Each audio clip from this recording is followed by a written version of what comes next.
Kahit tayo mga boss. Sige.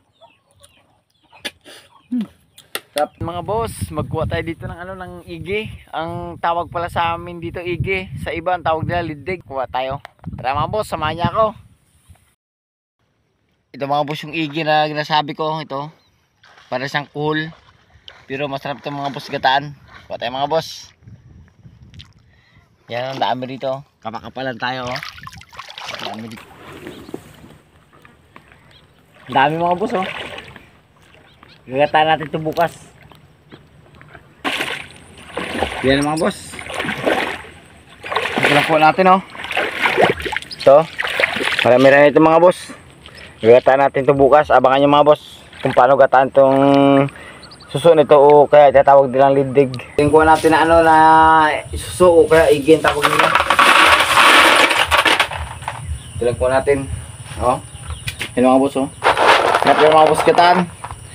Abangan yung mga boss bukas lulutuin natin to kasi ngayon papasukahin natin siya ng mga putik. Kinakain kasi ito putik eh, saka mga ugat ng damo. Lulutuin na natin yung igi na kinuha natin kahapon. Unahin natin mantika.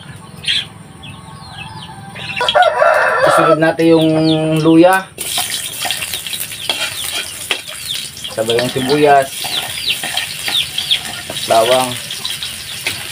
Sabay lagi natin itong igi na kinuha natin kahapon mga boss.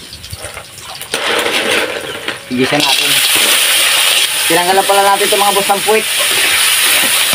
Para masip-sip ng maganda, igisan muna natin. Tansyahin lang natin mga boss.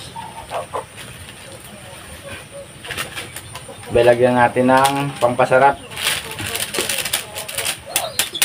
Halo-haluin natin para tumalab ang lasa niya. Dahil luto lang ang ating igi, ilagay natin itong gabi. Itong gabi mga boss, ilagay natin dyan.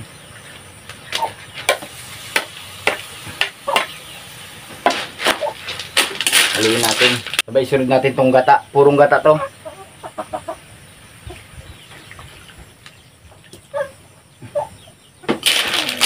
At huwag natin kalimutan mga boss, lagyan natin ng sili na may suka. Ito, ang suka natin ginagamit to. Kunti lang, pangpalasa.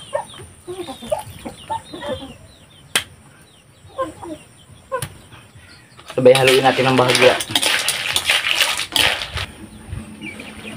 Luto lang ating igi mga boss. Tikman natin.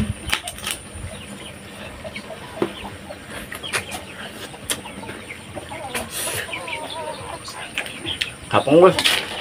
Mga medyo manghang siya na makrimi-krimi.